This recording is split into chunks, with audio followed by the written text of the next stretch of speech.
still I'm going to be inside the action. I'm going to blend in. I'm not going to be the creeper, creeping from around the corner with like 200 to 600 mil lens and just taking shots. Like if there's a group of guys laughing and, having drinks, I'm going to be standing in that group, next to one person, next to second person, just doing this from inside. So my whole approach in terms of my branding and all of that stuff helps me that. The goal isn't to live forever. The goal is to create something that will.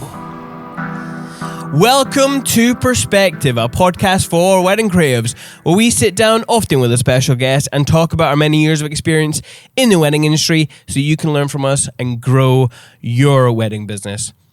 This is a special episode brought to you by Photography Farm in anticipation of Thrive happening this March. Thrive is an all-star wedding photography workshop taught this year by 6 phenomenal mentors, and we've teamed up with Farm to bring you 6 episodes so you get to know them a little bit better. In your next installment of educational deliciousness brought to you by Farm on the Perspective podcast, we're bringing you back Maciej Suwalowski. Yes, another Sony Europe Ambassador is hitting your ears today. And obviously, he is going to be a mentor at Thrive, and he'll be teaching you about shooting magic. Geek Hour with Magic. But before we get on to that, Greg, you've had that brewed in the pot for like half an hour. Is it cold? What are we drinking? No, it's just perfectly drinking temperature now.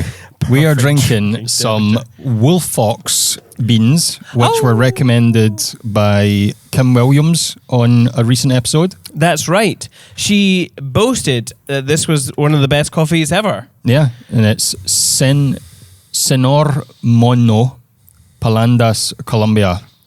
So got a nice wee logo.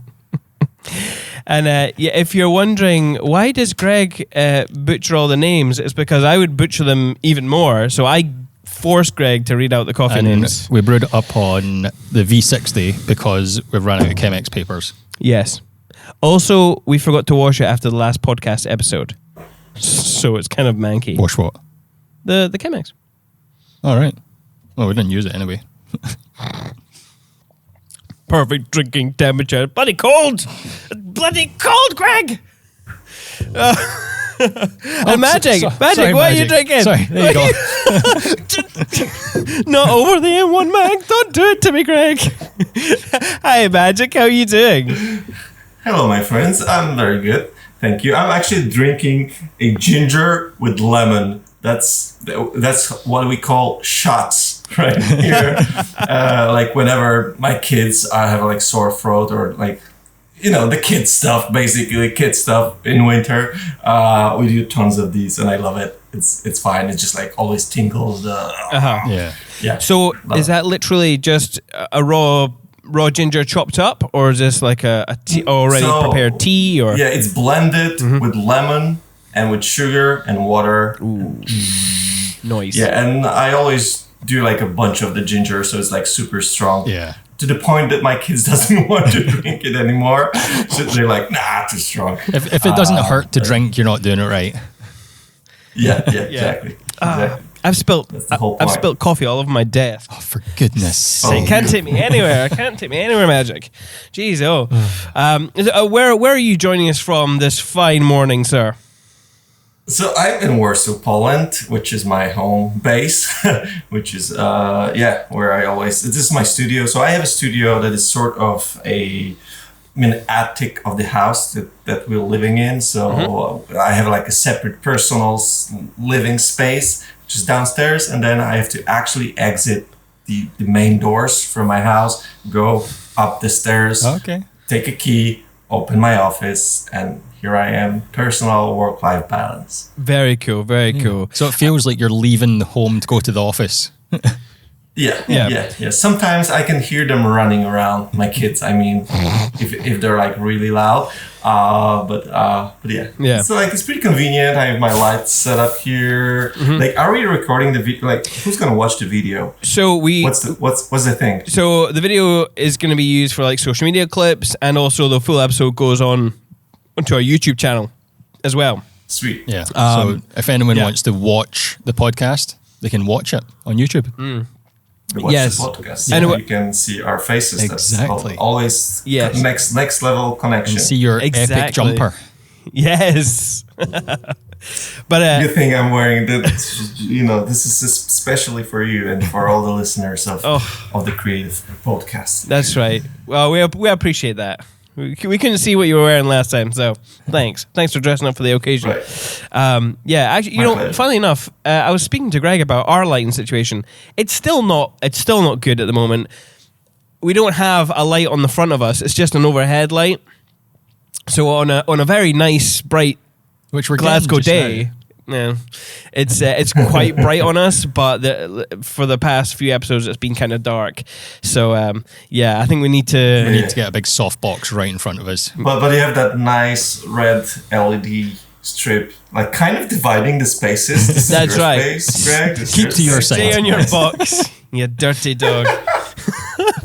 Clever. Oh man. I actually need some of these LEDs. Like, to be a proper YouTuber now, you have to have these LEDs in the background, aren't you? They are quite popular, aren't they? They are. Crazy. So, but like also, like when you were introducing the Thrive, like let's just mention how good is that name. Yeah, it's so good. Yeah. It's so good. Thrive. Simon's And can you say it with a Scottish accent again, please? Thrive. Thrive. See, now I'm saying it too much. It doesn't. Thrive. Simon's been coming up with loads of cheesy lines like, don't just survive, thrive. Beautiful. I've just stole one of your lines for later on. You Sorry. did. It's fine. Don't worry about it. Don't apologize. It's fine. Yeah. I mean, like, did I mention the fact that you've been on the podcast before Magic? Did I mention that in the intro? I can't remember, but you have. I think you did. Okay. Yeah. Yeah. I think you said something like again. Yeah. Yeah. Okay. It feels like we only recorded like just last month, but when we look back, Right. it was episode 57, and Yeah. that we're now in the 80s, so it was quite a while ago. Nice. Yeah. That was a long time. That was like beginning of the pandemic. No, that was middle of the pandemic. Now it's over pandemic. Like, it's crazy Yeah. how things change in the world. Yeah. Oh. What have you been up to in life and business these last few months? So like actually this year, so 2022, like I have all of my postponed weddings happening finally. So like last 2 years, I was mainly shooting local weddings here in Poland, but I used to shoot mainly destination weddings and international weddings, and all of these had been postponed for more than 1 year. So all of these that I was supposed to shot in 2020 actually happened this year. So I already came back from Puerto Rico and I shot my first one this year. I have a couple ones in Italy, Ireland. I'll be in Scotland for a wedding too. So it's gonna be like back to airport life sort of thing. I'm still shooting fairly safe, let's say, number of weddings. Like right now, I think I'm gonna shoot between 15 and 20 this year, and that is my goal. Yeah. So not to do more than 20. And then another focus, I think we spoke about that in the previous podcast when I was starting out YouTube, and now it became my second kind of thing. So weddings and YouTube, this is what I do now. This is my life. Yeah. Yes. Yeah. In fact, well, when we were talking to Sam Hurd, because he obviously has a YouTube channel as well, but I was asking if he had watched some of your stuff, and I think he had checked it out, but he doesn't use YouTube for any educational resources for anything. He puts content on YouTube, but he doesn't watch YouTube. Which I find quite interesting. Which is interesting approach because he also has a huge Patreon, right? Yeah. So he already has this place when he educate people and people pay him for that, which is amazing. But yeah, I do watch. I do know Sam. We've been Yep. a few events probably in the past few years. And like also watching his approach of doing stuff is really interesting. I really like what he does, and like hoping that maybe he will do more stuff on YouTube too. Yeah. But I think that's a weird thing that to do YouTube, you have to watch YouTube too. Yeah, I think so. Sort of like with Instagram. If you want to grow on Instagram, you have to be on Instagram.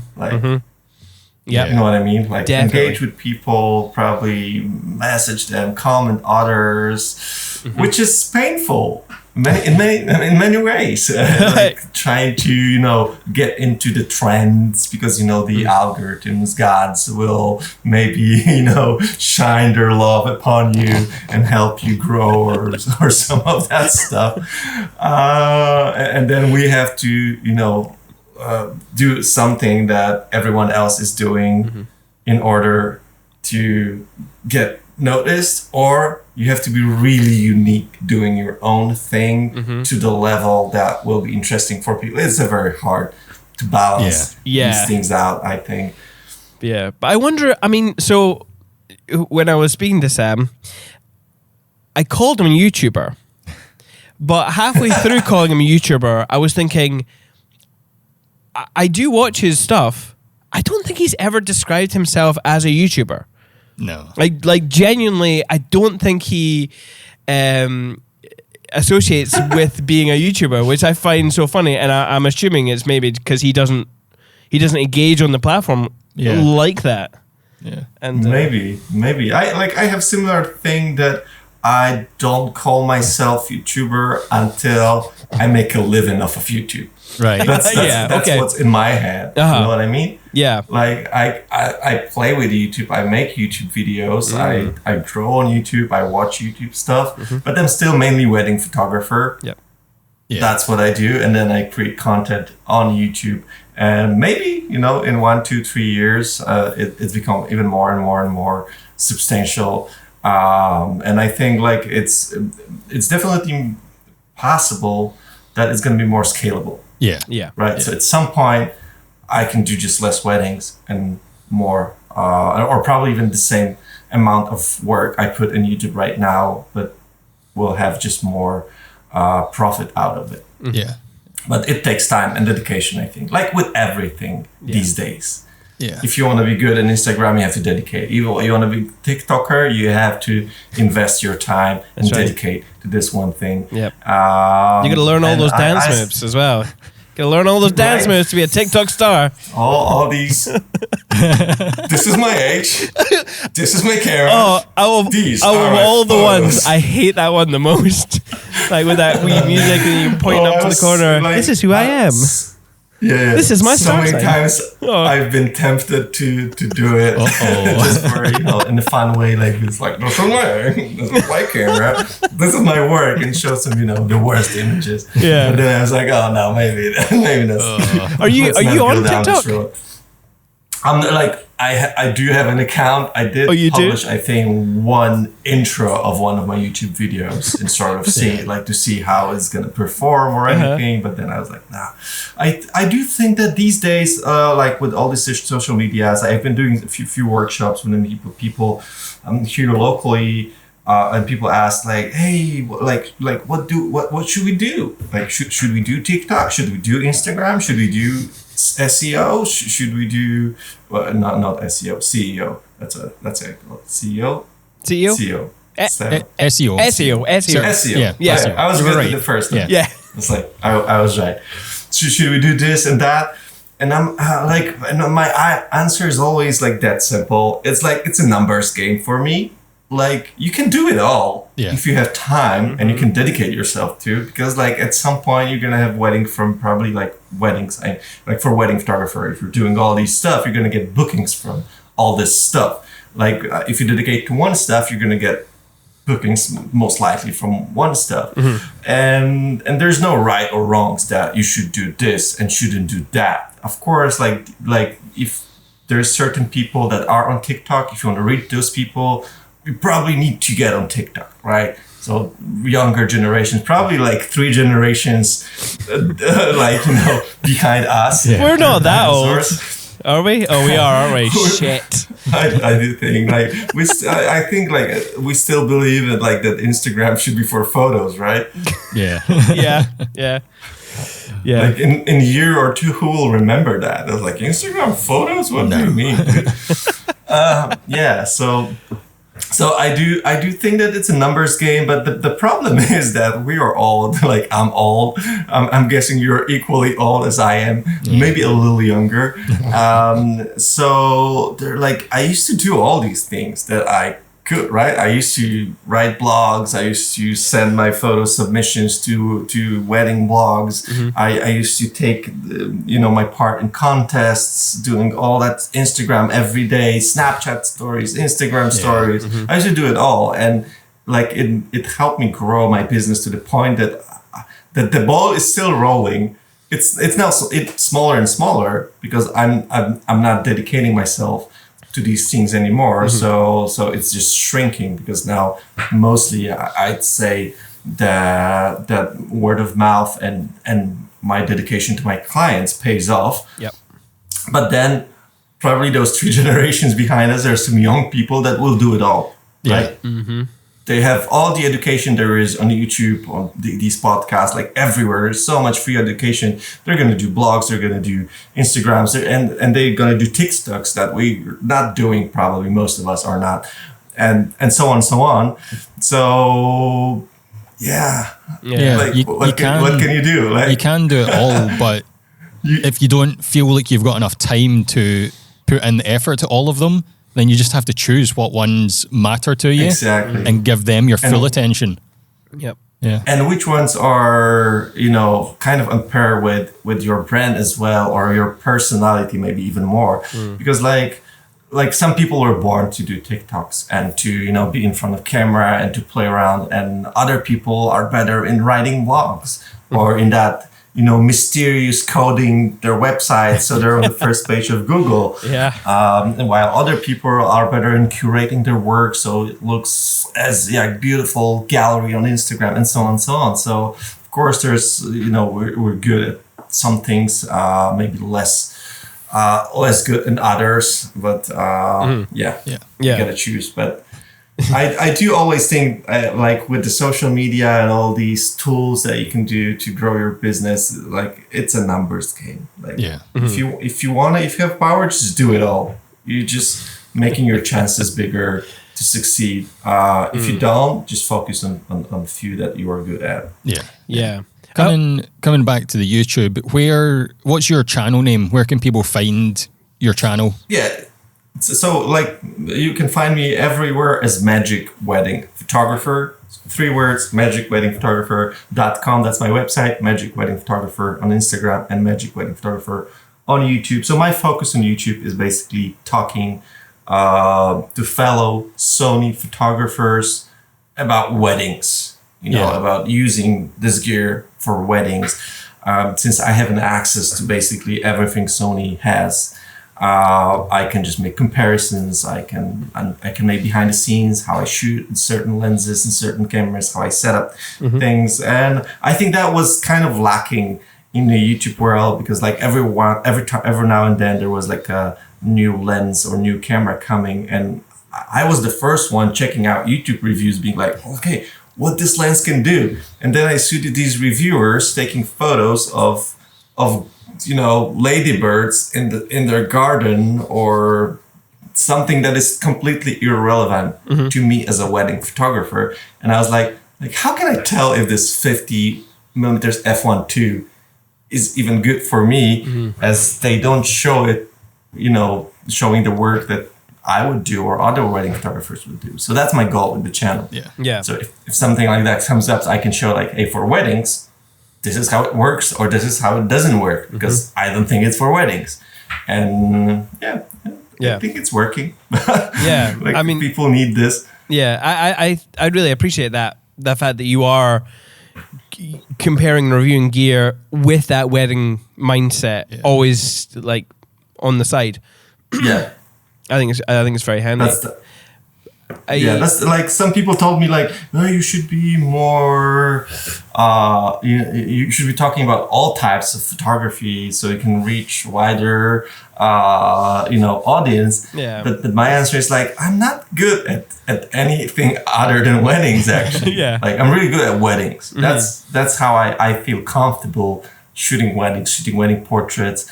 But yeah, if you give me a lens for sports, like I'm like I've never shot as a single, sport event or anything like this. So yeah. Yeah, and I think camera reviews are cool, and I do indulge in all the tech talk. But TikTok. When I'm but when I'm like, I'm looking at this camera and they're going like, oh yeah, it can track a sports car. I'm like, that's great. That's great, yeah, but cool. I just care about the bride coming down the aisle, So Yeah. Totally. I think when we were last speaking, you had your YouTube channel up and running, but you were talking about goal setting. Are you still hitting your goals? Are you succeeding in your YouTube career? Yeah, it's working and it's going even beyond what I was expecting, to be honest. Who's that in the background? Who's that in the background? That's my son. He probably wants to play some games with that. He wants to play with your Lego. PlayStation. It's like, all right, can I build your Legos? Like he was actually building. Wait, let's show it to the viewers. So these are some Lego guys here. Yes. And this is our building table. So we're actually building right now some of this stuff. Ooh. So yeah, there's plenty of Legos. Yeah. Legos and Sony cameras. That's what's in my desk, to be honest. It's a good mix. It's the best things in life, to be honest. So I was like, I think my goal. I don't think I did talk any numbers back then, but my goal for last year was to get 5,000 subscribers, and I'm almost at 10 right now, 10,000. Yes. So I think I had 7 or 8 at the end of the year. So that was beyond my goal point. Yeah. But like now my goals is more about like I learned after 1 year of doing this that subscribers, that's cool. That's a number. It shows that you grow and people are, attracted to your content. So subscribe if you haven't already. But for the views are what I'm looking at right now. I have goal views. So I have roughly between 1,000 and 2,000 views a day. Mm-hmm. And I want to double it this year. So get to 3-4K views per day. So, build that library of videos that people will just watch, because these are stuff that are watchable. Like kind of sort of how do you say that, the content, evergreen content thing? Yeah. Uh-huh. Like 50 millimeters like this one, or 50 millimeters this one. So these lenses will be available for the next few years. So, and people will be shopping for either one of those. New photographers. Like there's so many questions. It's funny because we always say that gear kind of, it doesn't matter that much. But then like most of questions, wherever I go, people ask about gear. Also I'm a gear person. So I guess that's why people ask me about gear. But like, hey, should I get this lens and should I get that lens? Or should I get this camera or should I get this camera? Mm-hmm. And the problem is it's always, this one is good for this, but this one is good for this. And then this one is the best one, but you have to pay 3 times. So usually the answer is the same. For most of the time. Yeah. If you have money, go for the most expensive one. Especially these days with technology, I think not only Sony, all of the other cameras, like it's beyond whatever we could imagine a few years ago. Isn't it? Yeah, it's crazy. Like all of these new prime lenses, all of these cameras can just do so many crazy things. The lenses are just so sharp. Like I cannot be like every new lens that Sony gives me for tests, being like, hey, this is a new lens. It's coming up in 3 weeks, and it's gonna be a new version of this lens. Mm-hmm. And this is the old version, so you can compare. and you compare these lenses, and the old one looks like you would put a soap on it. The new one is just so clear in terms of image from corner to corner. It's like how is that possible? How people didn't see that? It was like the other one wasn't that sharp, and then at the end of the day, you find out that it was sharp, but just when you finally see something sharper, you're like, the old one becomes, blurry or whatever word is good for it. So the technology is crazy these days, but I love it. Yeah. It's fine. It's fun trying these new things, and like right now, I'm recording with the 35 meters f1.4, which I just love this background blue. It's so nice. Yeah, I'm the same. In fact, we were just shooting an elopement there, and I kept on. So the photographers, in fact, you know what? I'll give a wee shout out to Ollie and Steph here, because we went up to Skye. We just came back yesterday. We're actually super tired, but we went over to Skye to shoot an elopement. It was a 2-day kind of affair. Had the kind of ceremony on the first day, and then all the adventuring that you would do for a normal elopement shoot. And the second day we went up the Old Manor Store, which is nice. It was like a 3.5 hour kind of hike up and down, and it was windy as fuck. It's a crazy hike. Did you go all the way up? Yep, all the way up, and it was so. I like the one. It was crazy. Sorry, may I interrupt? Yeah, go for it. Keep that. Just Old Man Store. I went there with one of my couples that I'm going to be shooting wedding this year. 2 years ago, we had engagement session. Yep. And that was like the mid-June, so one of the longest days of the year. I think it was the longest. It was the 22nd or 23rd. Okay. And it was 0 clouds. Yeah. So sun was shining until 11 p.m. Yeah. We went to a place called Fairy something first. Fairy Glen? Fairy Glen or Fairy Pools? Fairy Pools? Pools. Because people were jumping into water. Right. So we were there, and then we go to the Old Manor Store and hike up. And I remember, because that day, like, my Apple Watch told me I broke all the possible records of movement, exercise, and everything. And my couple, we had also, their friend was driving us around. He got sunburned, and he was it was first time. Since he lives in Scotland, he got sunburned to that point. Yeah, it's crazy. Like, it's a crazy hike up there. I was barely alive. I think it was still really late in the evening. Sorry, go finish your story. No, it's fine. It's fine. Well, we actually had another. It was very sunny. It was, but it was glorious. Yesterday, really windy. But really windy. It was so windy at the top. Oh yeah. Like, I almost got blown over. Like, it was so windy. Yeah. In fact, I checked the footage from last night, and all you can hear from the mic is. Like, it's just like, I point the camera at Greg at one point. I'm just like, you okay? And like he's like a foot away from the lens, and I still can't hear him. Like, it was so aggressive. A shout out to Ollie and Steph, who are the photographers. We know that Ollie's a listener of the podcast. He's a big fan. So Ollie, hi Ollie. And it was a lovely shoot. But yeah, it was. I'm quite tired. So we did the Old Man, and then I had to drive 4.5 hours back to Glasgow straight after. So I wanted to get back to my family as quick as possible. So it was like no stops at all. So I got out of the car and I was like, ugh, bones are like cracking. I'm like, oh god, it was bloody awful. But it was. I feel you, my friend. So it was good fun. It was a good adventure, but. I was shooting, and I kept on looking over at Ollie and Steph's camera. So they're shooting on a series of R6s, I think. Yep. And I shoot on a 24-70 2.8, and just looking over and seeing that bokeh of the 1.4, I'm like, oh, I love that creamy background. Just wanted to like rub it on my face. Like, oh, it's so beautiful. And obviously, I'm a Canon boy. I'm a Canon fanboy rather. So although I enjoy shooting with the Panasonic, I'm a Canon fanboy at heart. So, and I know, like we said, kit doesn't matter, but it's fun to talk about. I enjoy talking about kit, as Greg knows, because every episode I pester him for an R3. Can I get an R3 yet? No. God damn it! Yeah, and then you get this 28 to 17 f.2 zoom. Yeah. And then your back hurts. Well, I mean, that's shit heavy. but I mean, in general, but then you have a zoom that has a image of a prime lens. Yeah. yes. Always, you yeah. have to weigh your options. It costs a Yeah. lot of money. It's super heavy, but then it gives you this super nice image. Yeah. So yeah, It's that is what I'm pestering Greg for at the moment.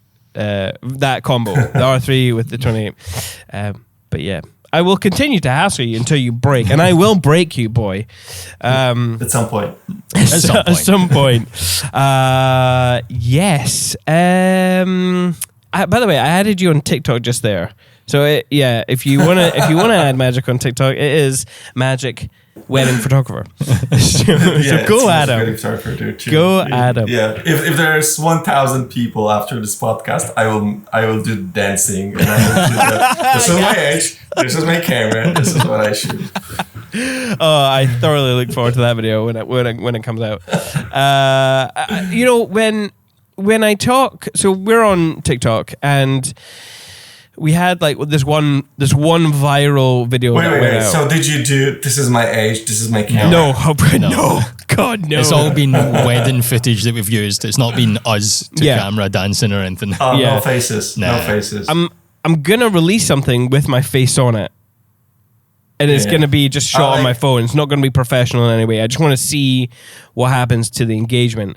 But whenever I show someone or whenever we talk about TikTok, they're always like, oh, but how has that affected your bookings? Have you noticed any noticeable change? And I suppose it's a good question to ask. So having your YouTube channel, have you noticed any increase in your bookings or because obviously even your different clients? The audience isn't potential clients, but it's other photographers. Our wedding photographers, exactly. Yes. So that's like, first of all, so I noticed a grow on Instagram. Okay. First time in years. First time since I hustled. Yeah. So it used to be very steady. You know, I grew to the point of like 15 or 14. I think 13K was like the point that I grew up. And then I just stopped hustling and just became normal dude, like posting once in a while. And so I think it stayed for like this for 2 years until I started YouTube and started, like kind of growing that YouTube audience. And so I'm growing on Instagram thanks to YouTube. I did book my first wedding actually from YouTube. Yeah. Okay. Which is interesting. Photographer that is not a wedding photographer he's a landscape photographer, but he's watching my content, enjoying it. He's like, why not? Let's book this dude. He's fun. So yeah, shout out to Marco if he's possibly listening to this. Hey Marco. So my first YouTube client. But I did have few DMs from people from YouTube being like, hey, I want you to shoot my wedding. I don't have a fiance yet. I want you to shoot my wedding. So that's direction. I think that's a good direction. It's still like it is a baby channel. Yeah. Like at this point, it's still a baby channel. It's like I'm getting close to 10K subs. So 1,000, 2,000 views a day. Like it's a really good number for me. Yeah. I'm excited about this number. But in a YouTube world, this is like super tiny. Like I'm not even a fish in a tank. I'm just like freaking dust in the wind, man. I get it. I think when I become a shark, then there will be plenty of. I can imagine that it will drive a wedding business as well. So it's going to add to another point of possibly crossover with possible clients. So more in that numbers game. Yeah. And I mean, when I asked the question, I was thinking about not just direct influence on your bookings. If we were to do the podcast and a photographer was to hear this and they'd be like, oh, they sound like I would work well together, I'm going to send some of my inquiries to them for videography, then I would consider that an effect on my bookings. It's like another weird sense of word of mouth or networking almost. Yeah. I think it I'm not sure if I had like referral coming through from YouTube, but definitely I think that's might happen in the near future. But it definitely adds a credibility. Is that the word? Did I say it correctly? Credibility. Credibility. Yeah. Credibility. Too much T's in the middle. Credibility. Then so my clients that book me, it's like, oh, he's on YouTube. He's great. He does lens reviews. People watch him, and like it started with like being a Sony ambassador. I was like, oh, he's Sony ambassador. Like it means something. Yeah. So you could I always add that as well. My pricing brochure to just boost that feeling of, because like all of that just gives the proof that I'm not a random person. Yeah. You know what I mean? Just a photographer, or like additional point of trust for possible couples. Yeah. And I think like these, like it's all about that trust and seeing that your photographer/videographer can provide whatever you want from them. Meaning, I also teach that workshops here that like if people expect certain people to book them, like how do you guarantee those certain people that this is what you do? So for example, here in Poland, let's say we have all these traditional weddings. It's a church and then a hotel ballroom, sort of very traditional. So if your website is full of these, if your Instagram is full of these, but then you're aiming to book a more, let's say fun and laid back clients that are doing lake weddings or mountaintop weddings or maybe even destination weddings in Italy. Yep.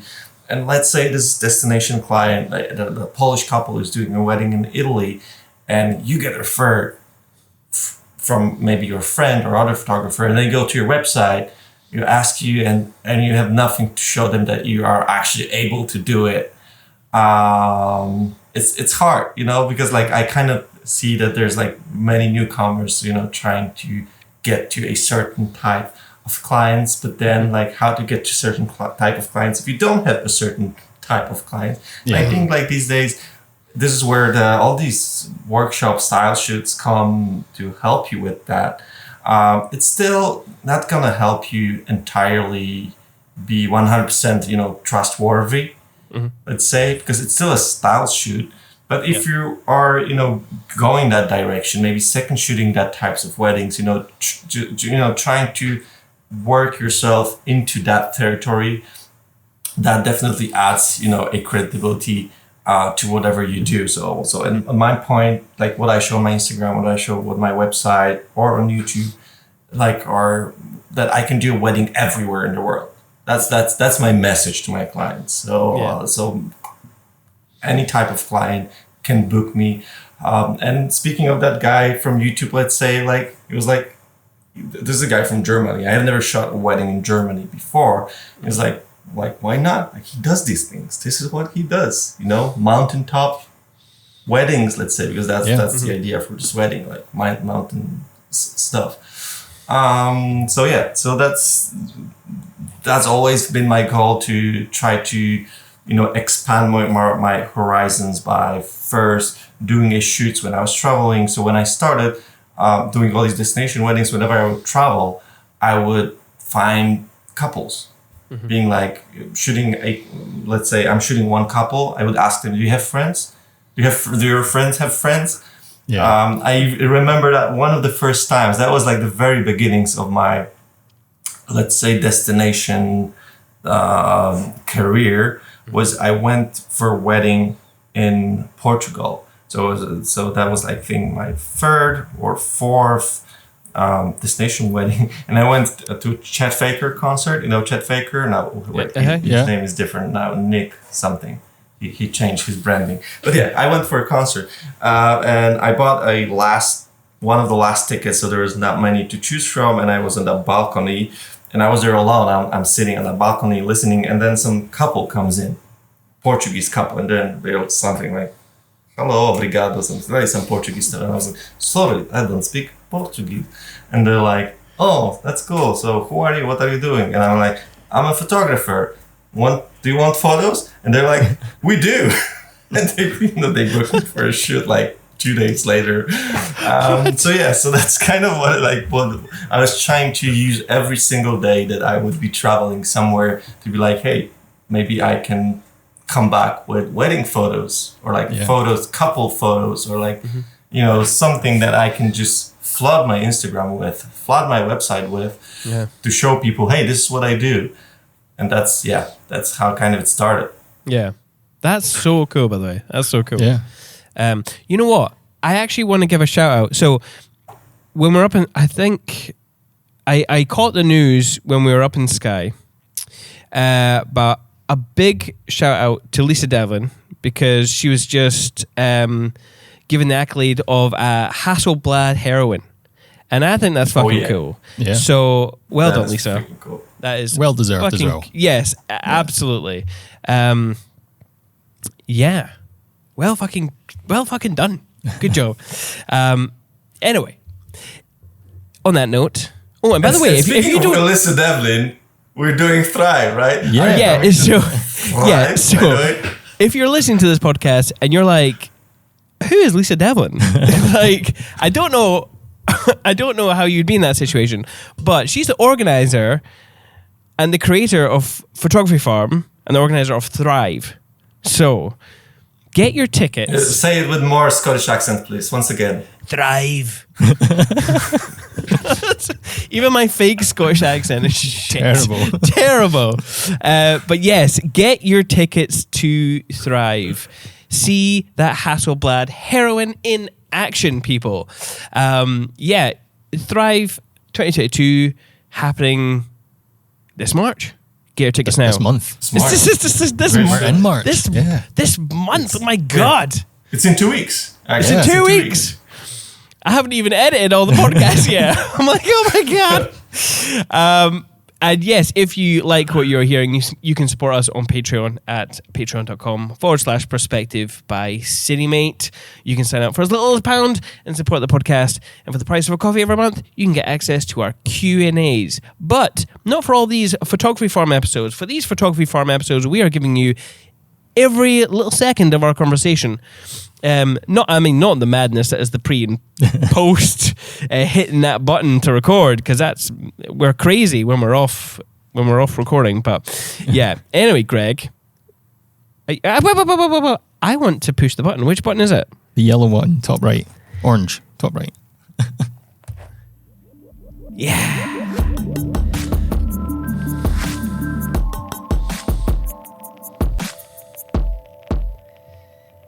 Magic, obviously, you've been on the podcast before. We have mentioned that a few times now. But let's not assume that everyone has listened to your episode, because some people are crazy. And if they haven't, they should absolutely go back and listen to your episode, because it's bloody great. But who are you and what do you do? Should I not say that I'm a YouTuber? Yeah. So it goes like that. My name is Maciej. I'm a wedding photographer, Sony Europe Ambassador, father of 4 children. That's my intro. I said children really weird. Say it again. Father of 4 children. 4 children. And for the purpose of this podcast, you're also a YouTuber. And yes, and I'm also a YouTuber. Baby YouTuber for now. Yeah. So should I expand? No, I think that was perfect. If you want to go deeper, you can go deeper. Who are you on the so inside, my kids Magic? are age of... Oh my God. What's your star sign? But earlier on, you mentioned that going forward, you're aiming for sort of 15 to 20 weddings this year, I think you said. But also, you touched on that during the pandemic, you were shooting more local weddings, which is different for you. True. How did you find that transition and having to quickly change and attract some local bookings? Actually, that was fairly like, let's say I was discussing in my head, should I because like for years my website, my Instagram, like all of my social media attention was to engage English speaking clients. Yep. Okay, so not my local clients that speak Polish, but English speaking clients. So it is impossible actually to find me searching for a Polish photographer. Yeah. So the only way for me booking those Polish weddings, I still shot like 5 to 7 Polish weddings a year, mostly because of people who know me and, you know, people who I shot for, like years ago and so on. So I actually had, like, I thought in my head, maybe I should just dump all of this English stuff and just transition to Polish stuff, you know, speak Polish, like change my website. But then I was like, nah. I want to still keep shooting those international ones. Like I could have less of them and just travel. So I mainly focused on the way, thanks to having to do a lot of stuff locally here with Sony, I was able to do a couple of style shoots for the purpose of testing some cameras and so on. Cool. So that kind of was unexpected and unplanned boost of my persona, let's say, on the local market, because I've done these with Polish wedding planners that I've never worked with. I usually work, if I'm getting booked by local couples, I'm getting booked directly for like, you know, people who know me or people who know me. Yeah. So that was like my first kind of doing like a style shoots. I remember I was even worried before the first one. I was like, I've never done a style shoot, but I need to test these cameras and I need to, like, Sony asked me to provide photos from weddings that I have a contract with Sony, and every year I have to provide some number of photos that they can use. But in order to do that, like, there have to be a contract between Sony and the couple as well. So they agree, you know, to be used in the promotional materials. And there's no way any of my wedding couples would be like, yeah, so what? We pay you to do the service and then we get to sign a contract to sell our faces to Sony or something like that. There's like no way that this is going to happen. So after being 3 years of Sony Ambassador, Sony was like, actually, that's a problem. Yeah. So they asked me like, okay, so can you do a shoot and something like that so you can provide photos? So that was like my first occasion to actually do a style shoot. So I did. So my way of doing things is like I go all in. So I was like booked one of the most popular wedding planners here, and I was like, no limits. Like, it has to be amazing. It has to be epic. The best venue, the best flowers. Like, everything has to be really good looking. So I done the first one. I've done the first one, and then we've done couple of more, doing some workshops as well, and that was a huge boost. So that's why I also think that this is like style shoots. They work. At least they get the attention around your work, because then on my website, that like if someone gets attracted by one of my photos that I've shot on a style shoot. Of course, it is controlled scenario. Yeah, we know that as photographers. We know that as videographers. Couple, they don't know that. So then my intention is that if they go to my website, there's no style shoots on my website. There's actual wedding work. Yeah. So again, to build that trust, being like, this is not just like the couple random portraits in a beautiful scenario and like the most beautiful flowers. These are like, this is the bait, let's say. You know, style shoot photos. Yeah. Talking the numbers game. If we're fishing, this is the bait. If you're fishing 1 hour a day, how many fishes can you have? Then if you fish for 10 hours a day, well, numbers game. So I usually have this like comparison that fishing is actually doing stuff on social media. So if you're doing stuff on Instagram, you just put a bait, the photo, or these days video or reel, and you go fishing. And yeah, and that's kind of boosted the point that it was kind of unexpected even to me, getting so many inquiries for Polish weddings. I was like, how is this happening? Like, is this really happening? Like, that's so weird. So that's how it worked. And I think this year is like 50-50. Usually it was 70-30, like those destination weddings versus Polish weddings. Now it's like kind of 50-50, but I also, due to the fact that I do show a lot of international work, I have this additional credibility of YouTube, of being a Sony ambassador. I can also raise my prices, like being like, because the other question many photographers would ask, I don't know if this is a conversation in sort of your environment, but it's like, hey, are my photos worth this amount of money? Should I raise my prices, or should I maybe lower my prices? Am I worth it? And like, it's really hard to count. Like for me, like at the end of the day, it doesn't matter what type of photos you make. Like photos are like worth, like being a good photographer, sadly, it's not represented then later on by value in terms of price. The price is just the answer for how many inquiries and bookings you can get. If you are hustling like crazy and you have a shit portfolio and you are maybe not super artistic photographer, but just like very regular photographer, but you're hustling your way to getting hundreds of inquiries a year, you can probably easily raise your prices up, because it's a numbers game. For me, I don't have that many numbers.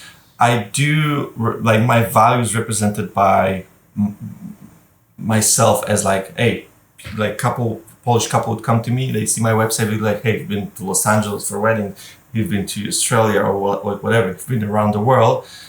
That's the reason I can just ask for more, being like, okay, this, like, I'm something else than the photographers around me. I represent a different type of value, and photos maybe the same, but ebook magic also. Like, that this is a big part of the whole thing, that you get that person who, like, the actual me, not my teammates, not someone from, associate photographer. You get magic, and magic is worth that, because if he's not shooting your wedding, he might be shooting a wedding in Vancouver, Canada, or somewhere else in the world. So I was also being able to raise my prices in Poland, especially getting more inquiries. I was like, okay, why not?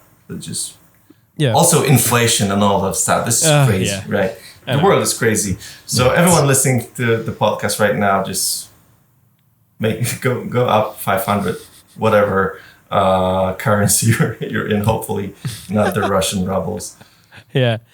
I wonder if that would work. If we all just agreed, okay, today we're going to raise our price by £500 or 500 whatever it is. Let's just all do that. See what happens. So we did that. We did that in Poland with Mark. Pacura. Shout out to Mark. Mark. We used to do a big conference called Boring Workshop. So it was a wedding photography conference for around 150 people. And we had a group of 3,000 people in Facebook group. And we were providing a lot of value in that group. We're like teaching them, like, this is how you do pricing, this is how you do this is how you do that, this is how you shoot. So like we were like laying tons of education knowledge. So in our eyes, like, everyone else became more valuable.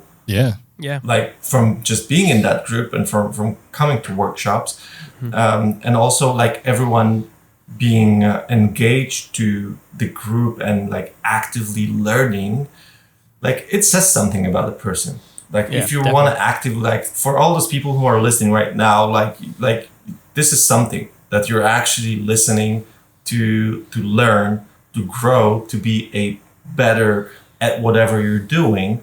Like, this alone makes you more valuable, in my opinion. Right. If there's more action coming with that, rewind. In that group, we asked people, raise your prices by 500. Like, everyone raise your prices by 500. And majority of the people did. And you know what was the answer? People are still booking. Yeah. People are still booking. It's meaning we're making more money. That's nice. Like you never know how much money your clients have or want to spend. So if you are afraid, you can just do like of raising your prices. You can just shuffle things around in your price list. Maybe that base price of yours that is right now for a full day, maybe make it for 8 hours, and then for the full day, rise for 500. So you still give opportunity people 8 if you don't have that much money. Maybe they'll go for 8 hours. But always, that's my tip for everyone. Always make sure that your highest package in your price list is like has everything you can think of, and it's like some crazy amount of money. Because hey, again, you never know. Maybe there's a person being like, I have money to spend. Like, give them option to you. So what I do is I give them option for priority edit, for example, like edit with like a week or something for additional few hundred. Then there's option for 1 second shooter. Then there's option for albums, and there's like, so that the highest one like has everything in it, and it's like probably 3 or 4 times more expensive than the base one and the regular one that most of people would book. But hey, I've booked the top one a few times. That works.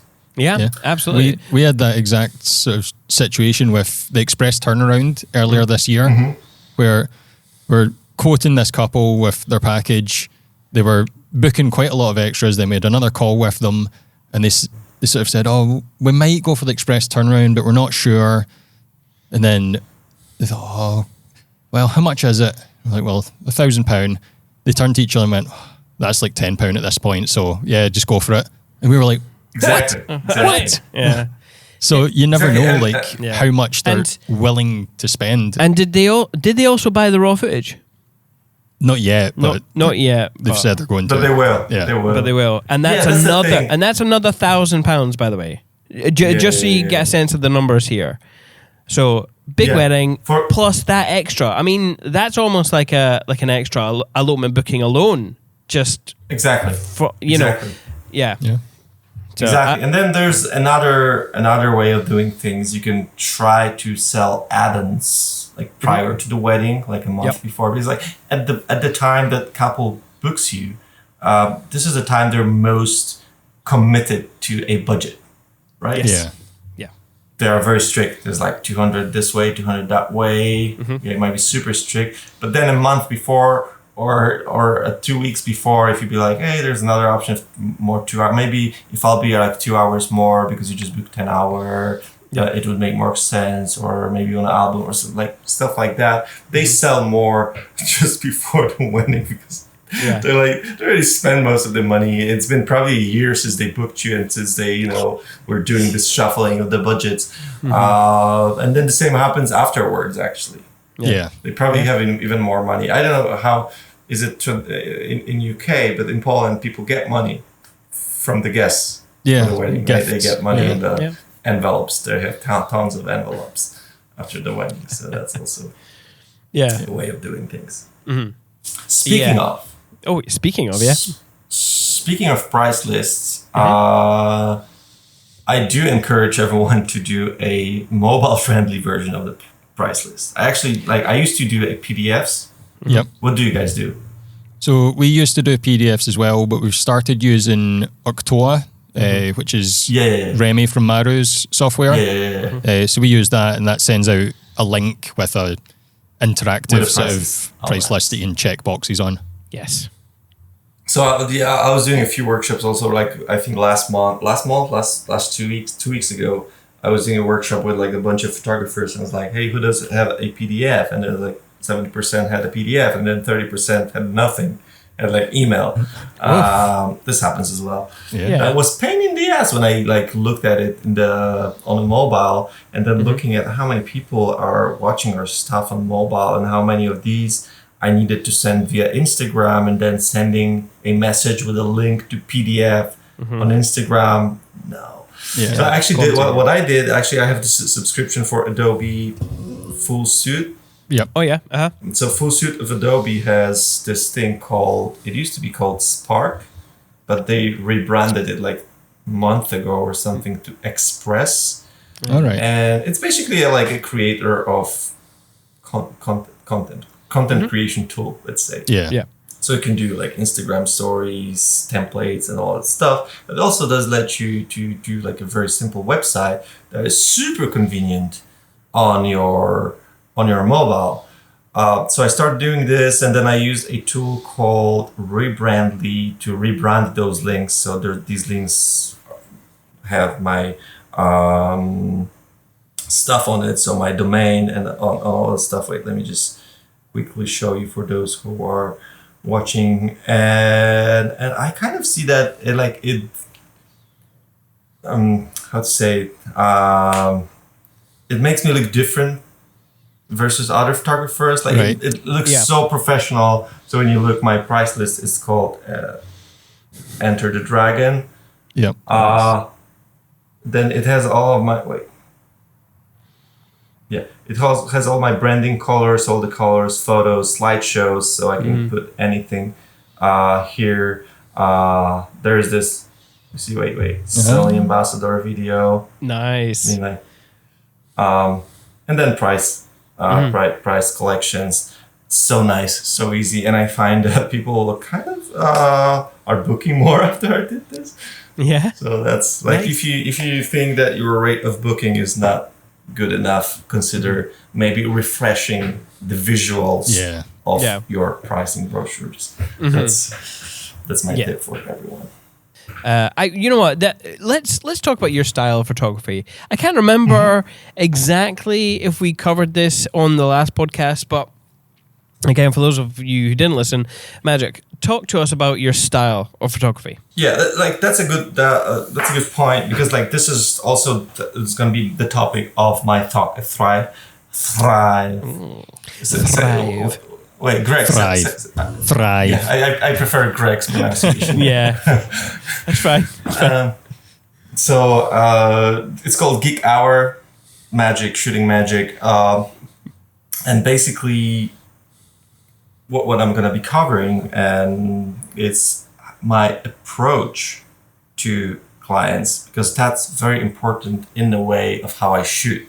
It has to start somewhere. So it starts with my approach that I call Enter the Dragon. As you could also see on the price list. I'm not going to spoil it now. You have to come for a talk to hear the whole approach. But then basically it ends up me being able to shoot really close to my couples. Yeah. And that's how I really like to shoot. I like to shoot from inside the action. I'm not that.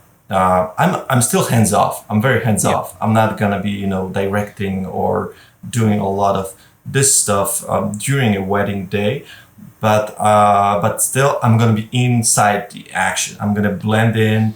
I'm not gonna be the creeper, creeping from around the corner with like 200 to 600 mil lens and just taking shots. Like if there's a group of guys laughing and having drinks, I'm gonna be standing in that group, next to one person, next to second person, just doing this from inside. So my whole approach in terms of my branding and all of that stuff helps me that, and then that's also followed by a lens choice of mine. So 35 and a 50, so a very close focal lens that I use mostly. Then a 24 as a third one. So three very short lenses. It's very short lens. 85, I barely use it.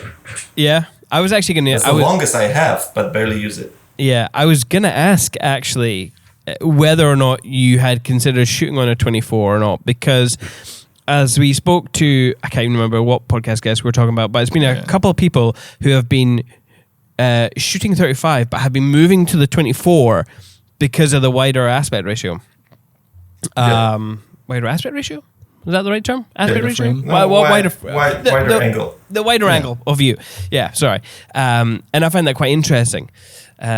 So you're shooting 24, but it's your third choice. You're more around the 35. 35, 50. That's my two first ones. Yeah. And then 24, and then possibly a 20. I was recently toying with a 20 mil lens, which is amazing on the dance floor. And also way I like capture. I like this crazy action dance floor stuff. That was actually my initial topic for Thrive.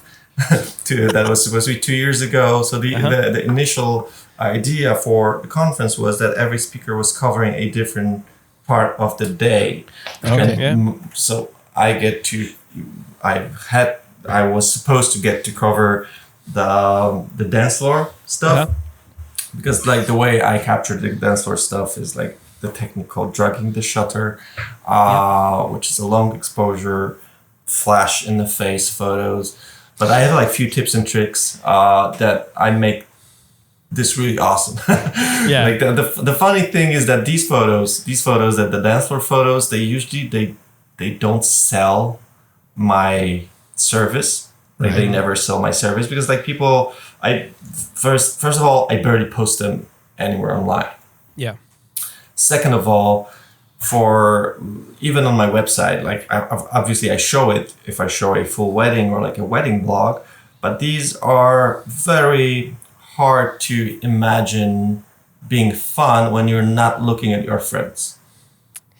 Yeah. You know what I mean? That. Yeah. Like if you look at random people drinking and having fun, like you don't relate at all. Versus if you see random people on the top of the mountain hugging each other, you can relate to that, being like, oh, I want that.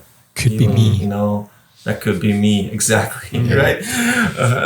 But then on the other hand, many of my clients come back to me after wedding being like, the party photos, oh my God.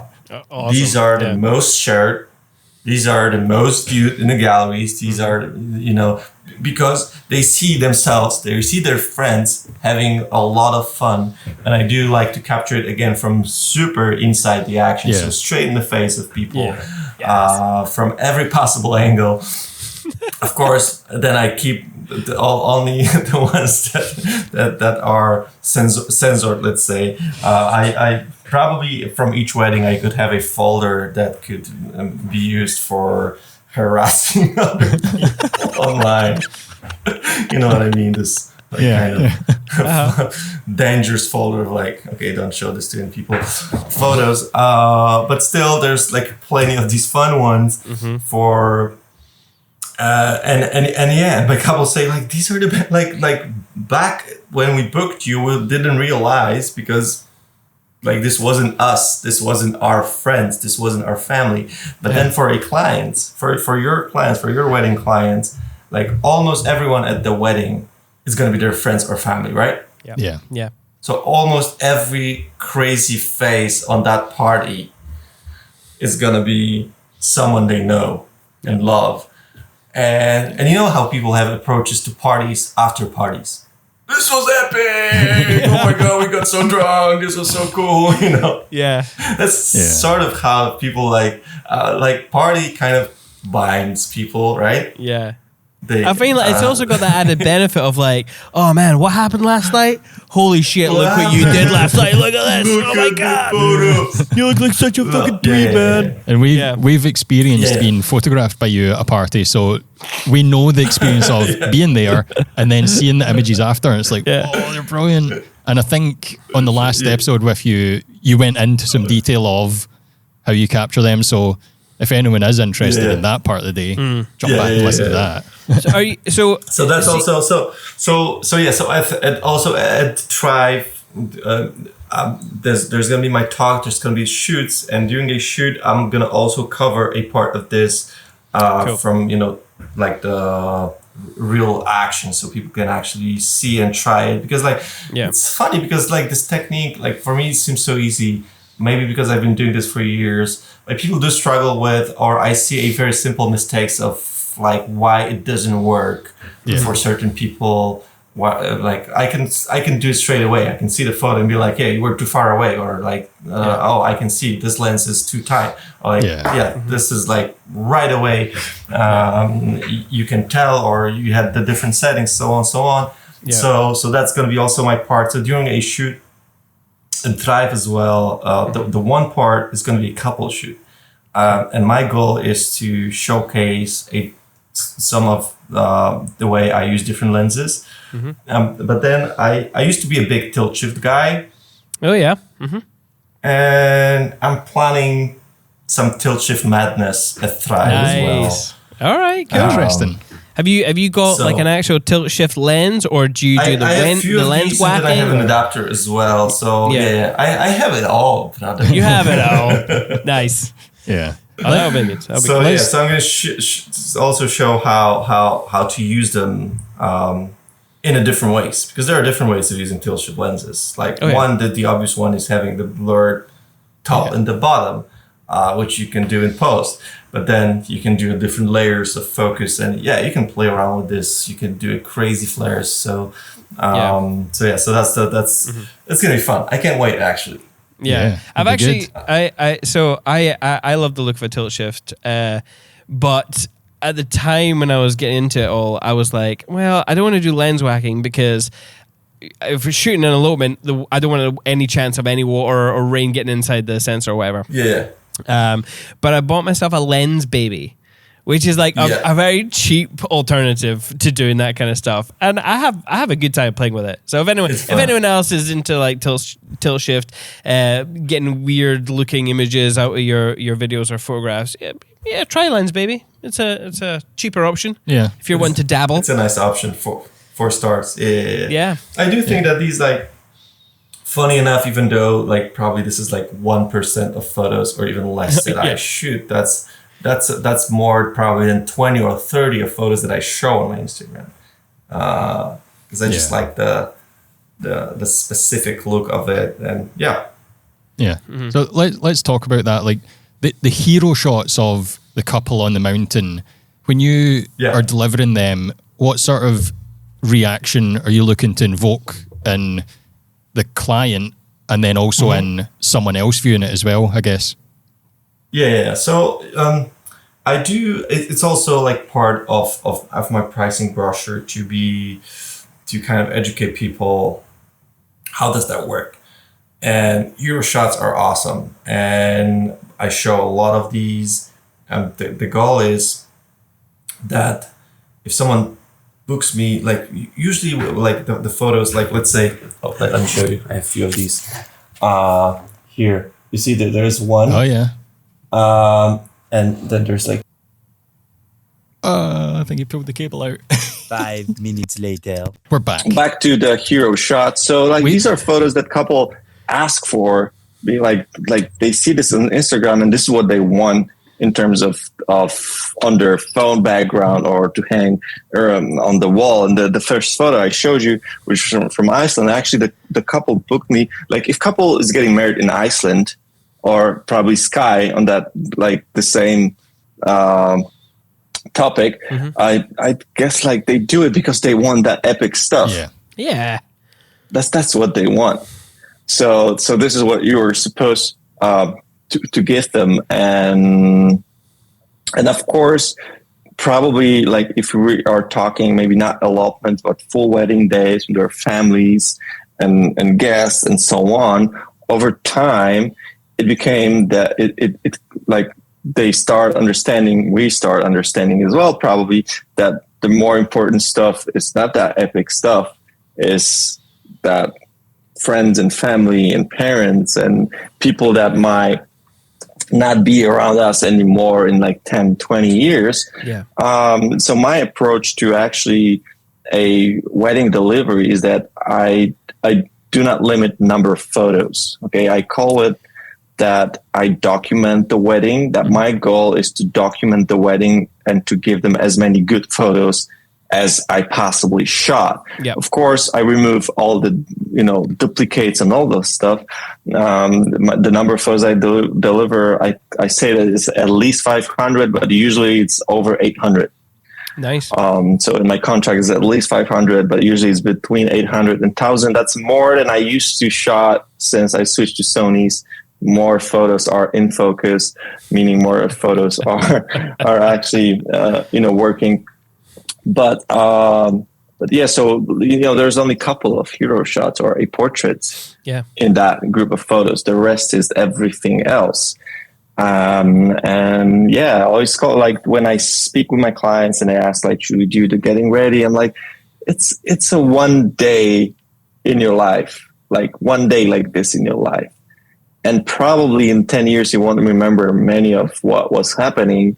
And these photos will just help you. Like you look at these photos and, bring back those moments, remembering how you felt that morning when you were getting ready, with your friends and so. So yeah, I think that like all that documentary stuff is way more important than the hero shots themselves.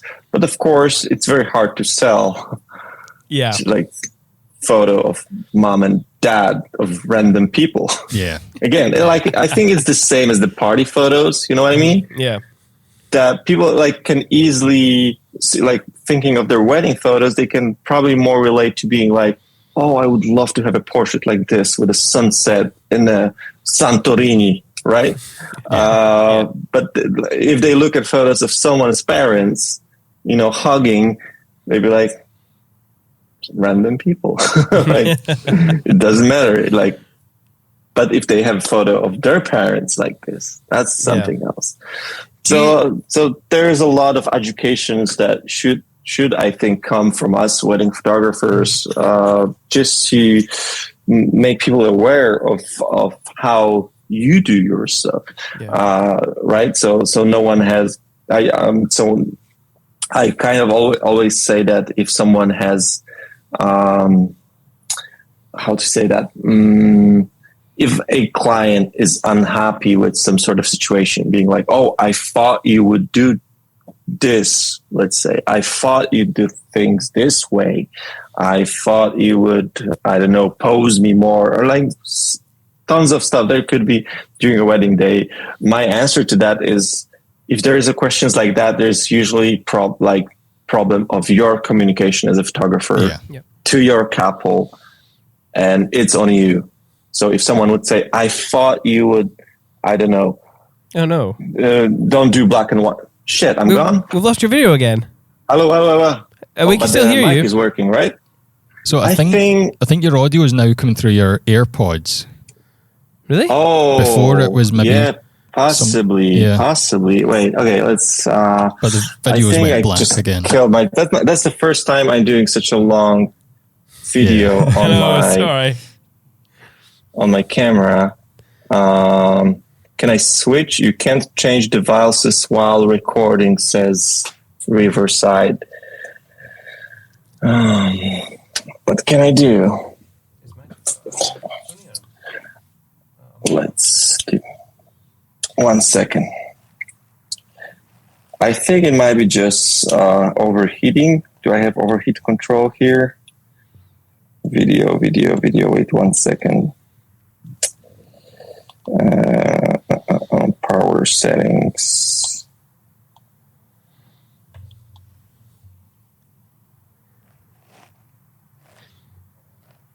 No, it's not. What is going on?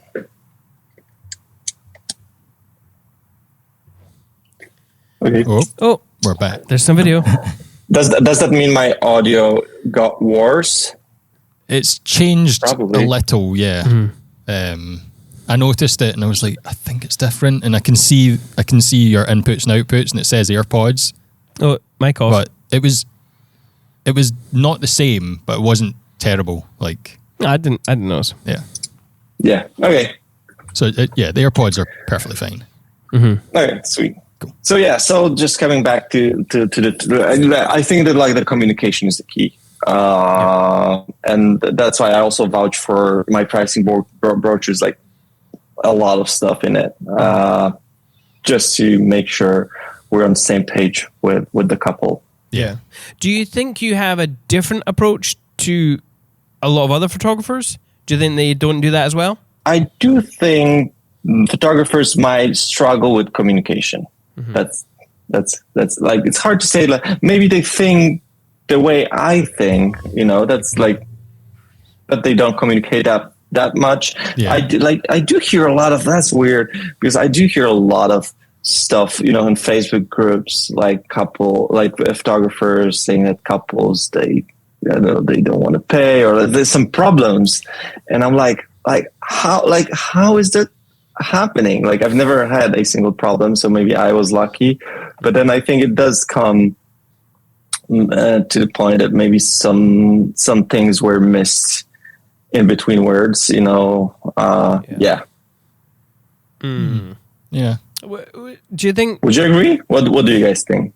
I would agree. In fact, so after the shooting at the Old Man with the couple, we were all at the pub together, and they were talking about Ollie and Steph's CRM, and they were talking about how much they loved the fact that they were getting communicated with in such an efficient fashion. Way. Yeah. And it was really interesting to hear it directly from the couple's point of view. Yeah. Like feedback straight from the couple in person. Yeah, unfiltered. Instead of just being like, oh, like you hardly ever hear from the couple saying, oh, the communication was great. It was interesting to hear it straight away there. That's interesting. Yeah. I also I came back from a wedding January from Puerto Rico, and I had this couple from New York, and they like the bride after the wedding, the bride sent me a screenshot of a message she got from one person, like the makeup artist or like her dresser guy that I was working, that he sent her a text and was like, hey, I just want to tell you, I've been doing high-end weddings since 2002, and your wedding photographer was the best I've ever worked with, hands down. Wow. And nice. I'm like, wow, that's very nice. Like it wasn't sent directly to me. It was sent to the bride. Yeah. So it wasn't trying to, be nice to me. So I kind of think that it was true, but I was like, I was surprised because I didn't think I was acting anything, I don't know, more of something that someone else would do. You know what I mean? Yeah. Some totally. things are like we think are natural the way we're doing things, and we do not have comparison because like I don't work with other photographers, but I actually did have a few occasions to work with other photographers last year. I did few video gigs, like actually two only, not few. But one I was working with a photographer that I did not know, a very random person to me. Yep. And I was so surprised of how that person approached things. And I was like, this is weird. Like not the way I would, like not very nice, not very communicative with the couple, not very engaged with whatever they're doing. So that made me thinking that maybe not everyone does things like I do. I'm 100% engaged with it. Like I love my couples. Like I do love my couples. It also comes down to the way how like my whole branding works, and that Enter the Dragon talk I'm going to do it thrive again. Hell yeah. So this is like the whole thing. At the end of the day, when I come to a bride preparations, getting ready stuff, like she knows me. Yeah. Like she knows me right away, and her friends, they know me. That's the next level shit. All the bridesmaids like, it's Magic from Poland. So yeah, there's certain things definitely that are working, and I love how it works because it makes me feel also comfortable with what I'm doing. That's also, very good feeling to have when you're shooting wedding. Being comfortable that I'm in the right place. I'm doing right stuff. People value what I do. Definitely. Again, come to thrive. Come to thrive. So are you dipping your toe into wedding filmmaking now? How did that come about? Is that because of the YouTube channel, or is it because the cameras can do video? I think because the cameras can do video, that was the first one. Yeah. Cool. And I did a couple of times. I was really into those super short videos that could be done next to you taking photos. You mean like just 5 seconds here, 5 seconds there, and just make a quick montage. I liked it. I've never done it before, but I liked it. And I've seen, not in Poland, I've never seen anyone doing this in Poland, but I've seen guys in UK doing this like kind of 2-in-1. And it was it wasn't like a proper video filmmaking film. No slow motion, no romantic stuff, just like a clips montage. So I was always like interested in that. But then like this year, since I was doing less weddings, I was like, hey, I just want to try doing video. So I asked my friend that was a photographer, hey, are you shooting a wedding this week? Can I come? And I did like 2 of these and I liked it. It was fun. I was shooting also I was testing a camera as well. So like 2-in-1. 2-in-1. I don't think this is like my path. Right. I'm definitely a photographer. That's what I do. But here and there, if I'm gonna have occasion or time to just shoot a video, like I'm enjoying that definitely. Cool. Mm-hmm. Yeah, that's cool. Well, obviously you are a Sony ambassador, so you do have all the Sony kit. But since you've talked about the cameras being able to shoot video, like what do your lenses help you capture? Wait, again, sorry, I didn't get that. Basically, the tools of the trades that we maybe take for granted, these amazing cameras, like why would you recommend people use Sony? Oh, okay, get it. So like what I would recommend people is getting mirrorless cameras. Like that's a game changer. Yeah. Like I cannot express this, how much it changes the way I shoot and how much it changes the way I can interact with clients as well. So having a Sony mirrorless kit, so right now I'm shooting 2 A7 IV cameras. It's crazy how sticky the autofocus can be, which helps me not thinking about autofocus at all. Yeah. And like, this is next level. So the way that I can photograph, not thinking of like, oh, is this going to be in focus? Is this going to be front focus? Is this going to be back focus? And then next step is the whole mirrorless thing. So being able to see exactly what your final effect will be on the screen or in the viewfinder, which means you don't have to think about, is it going to be underexposed? Is it going to be overexposed? Are the exposure is good? Like nothing at all. Mm-hmm. So the only thing you have to think about is, what frame do I want? How I want to frame this? And what do I want from my couple? Let's say if I'm shooting a portrait, I can interact with them, having a frame interaction, and all the technical stuff.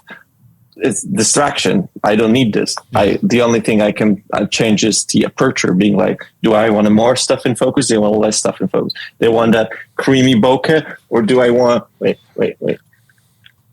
or do I want like super sharp?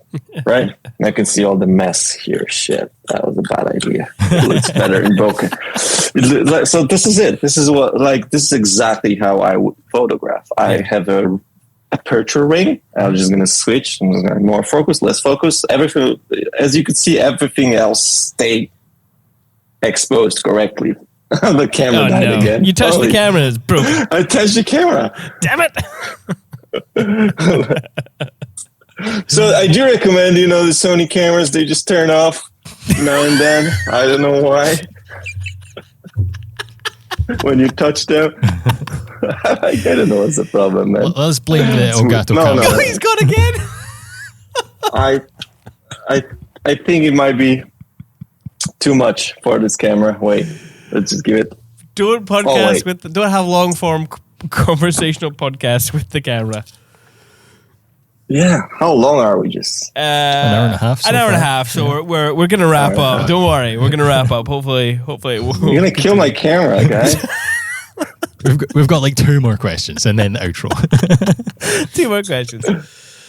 Okay, so we always like to ask if there's any book recommendations that our guests would recommend to our listeners, because obviously this podcast is educational based.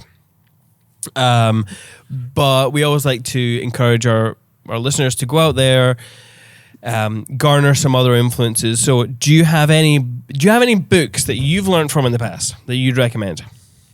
I think you embarrassed me enough the last time you asked about that, and I was like, I don't read books that much. I might have answered something. The thing is, I buy books.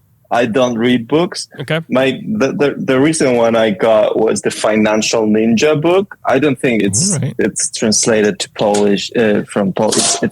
It's a Polish sort of independent thing. But whatever you can find of managing your money.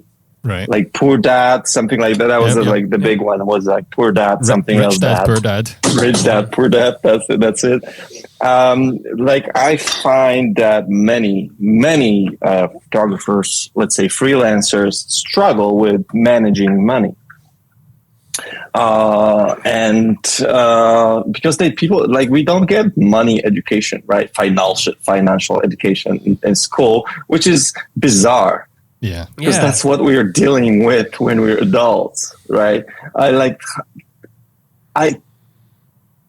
fucked up so many times on taxes that I had to learn from my own mistakes. Yep. And now for like the last 2 years, especially, could show people like how bad their managing money can be when you stop making money in a certain point, being like, hey, I should get like a lot of people, especially like, so let's say in our industry, I don't know how it was in UK. In Poland, it was like, usually it is like, you shoot weddings until October, then you add it until January, you have a pile of money, you have 4 months after start making more money with weddings. Mm-hmm. So you spend all that money within this 4 months being like, oh, I'm going to invest my new camera. I'm going to get this. I'm going to get that. Yeah. And then April, your wallet is empty, or probably March, your wallet is empty, but you're like, April is coming,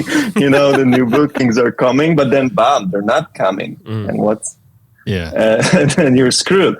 So, so like the way, I took my financial stuff to the next level, doing like the very, very crazy detailed Excel sheets, dividing my incomes to be like, this is my company's money, this is my money, this is the money I need for this. It's like dividing into the different piles. So I have like probably 5 or 6 different cards, and this one I pay only for this one is I pay only for that, like to help me manage stuff well and not exceeding, being like, oh, I spent too much on this or I spent too much on that, because it's easy, especially if we're thinking this is company stuff. Like we said, that was before we were recording. I told you I didn't buy a new laptop because I bought a car. Yeah. That was responsible decision based on my Excel sheets. Probably 3 years ago, I would buy a car and a laptop. Mm-hmm. Yep. you know what I mean?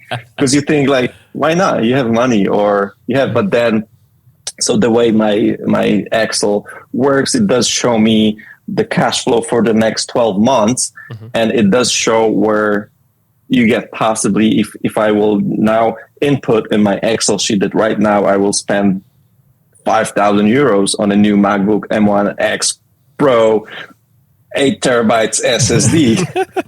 It will show me that probably somewhere around November, I'm going, down the water. Yeah, possibly. You know what I mean? So, but like right now, my goal is like 12 months in front to have security, being like, hey, whatever happens, I'm good. I'm good until this point, and then building a bigger pillows. Let's say, do you have this phrase, pillow? A safety blanket, financial pillow. Safety. We call it pillow. A lot of bedding safety references. Pillow. Sounds very comfortable. Interesting. Yeah. So anything that you like. So if I can recommend anything to read, this is the one to go. Like stuff about financial stuff. Invest, having some money in the bank to feel more secure, especially for young, let's say, entrepreneurs. Because the older dinosaurs like we probably learned it all hard way many times over the last 10 years of doing what we're doing. But when you're young, it's very easy to just go crazy. buy a new lens, buy a new camera. Yeah. By the way, buy a new lens, buy a new camera, especially Sony ones. No, I'm joking. Make responsible decisions. Yeah, I think that's a Financial good decisions. good piece of advice for the book recommendation section, because recently we've been speaking to people and it's been like photography books and other sort of directions, but the financial thing, especially after the last couple of years in the pandemic, when it's wiped people out, and you have to have been sensible with money to have got through that. Or so definitely Totally. look at your finances and learn a bit more about that as well. Or if there's or try find to someone Google who will. financial ninja, or find someone who will. Exactly. Get yourself a Greg. So last question that we like to ask in the recent episodes is, what's your one must-know piece of advice, other than learn your finances, for newcomers to the industry? I'd say if you're newcomer, okay, starting out, play the numbers game. Like, do everything you can, and you have power to. If you're young, you probably don't have to sleep that much as we old people do. No, go crazy. Like, seriously, like, this is, if you want to, succeed, or like grow your business to the point that it's stable or financially happy for the next few years, you have to hustle. There's like no workarounds, right? You have to hustle. So it's better to hustle now, when you're starting out, when you're young, when you have power to do, or even excitement to do it as well, right? If you're starting out, this is more exciting than if you've been doing this for years. Yeah. So go crazy on TikTok, go crazy on Instagram, do those reels, do those, this is my age, this is my, like, everything that brings people to you, everything that spreads your audience, that, gets the wider audience, is the way to go. There's no bad things to do. Like, do the Google rank thing, go be first on Google page, do the submissions. I don't even know if wedding blogs and magazines exist. I haven't been doing this for years. They I still don't even exist. know, but if they do, But, yeah. submit your work. Contests, submit your work, like everything you can. Do you have friends that are wedding planners? Do style shoots. You don't have wedding planners friends? Make friends with wedding planners. Yeah. Like, go to local, events. Like, do everything you can. If this is your year that you're starting out, 2022, let it be your year. Like, you have to be everywhere. Yeah. Like, be everywhere if you have power. Go to every single event in your town. Come to Thrive if you're in Glasgow or Brighton. Hell yeah. Meet people. Organize style shoots. Play the numbers game. That's my advice. Yeah. Definitely. Don't be old and jaded like Magic here, or Greg, or Magic. me. Oh Look. no. But look at my branded bottle. Oh hell yeah. Oh, nice. That lovely It's all ginger about and branding, lemon baby. Magic, thank you very much for joining us for the It's second been a time pleasure, on as the always, Perspective my podcast. We are very much looking forward to seeing you again at Glasgow. But for the people who want to find you online, where can people find you? Magic Wedding Photographer. That's Everywhere. it. MagicWeddingPhotographer.com, Magic Wedding Photographer Instagram, Magic Wedding Photographer TikTok, Magic Wedding Photographer YouTube. Everywhere at Magic Wedding Photographer. Not Twitter. I don't have Twitter, no. We don't have Twitter either, I don't actually. hassle on Twitter. Yeah. And people can find us at cinematefilms.co.uk on Instagram, Facebook at /cinematefilms. Like we said, Brighton and Glasgow. So the 21st to the 22nd of March is Brighton. The 24th to 25th in Glasgow. You'll get 6 incredible speakers talking to you, educating your ear holes. It's going to be amazing. It's going to be a beautiful event. Shoot sessions with those individuals so you can see your heroes in action. You get lunch and snacks provided, obviously. It's also held in some pretty cool boutique hotels. The Citizen M in Glasgow. I can't remember what it is in Brighton. That's Don't know. shocking. But 2 very cool hotels. You get some cool goodie bags and a chance to hang out with your industry pals. So definitely Get your tickets and come along to Thrive. See us there. See all the speakers there. Say hello to Lisa Devlin. Congratulate her on her Hasselblad heroines. Again, fucking good job.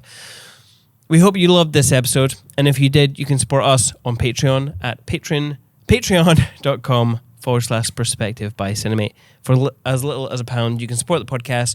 And for the price of a coffee every month, you get access to all of our Q&As and any other bonus content will be there as well. If you don't have any money to give, that's absolutely fine. You can hit subscribe wherever you listen to podcasts and get the podcast for free. If you can leave a review, you can leave a review. That would be very much so. I actually don't use Spotify. Greg informed me the other day that you can't leave a review on Spotify. No. I think it's only Apple Podcasts, which nobody really uses anymore. I use Apple Podcasts. It's a bit outdated. I use Apple Podcasts. Really? But if you're on Apple Podcasts, leave us a review. Or a review. I use Apple Podcasts too. Yes! Fuck you, Greg! Oh, what's wrong with you? Yes! Spotify is for music, not podcasts, man. However, in the meantime, don't just survive. Thrive.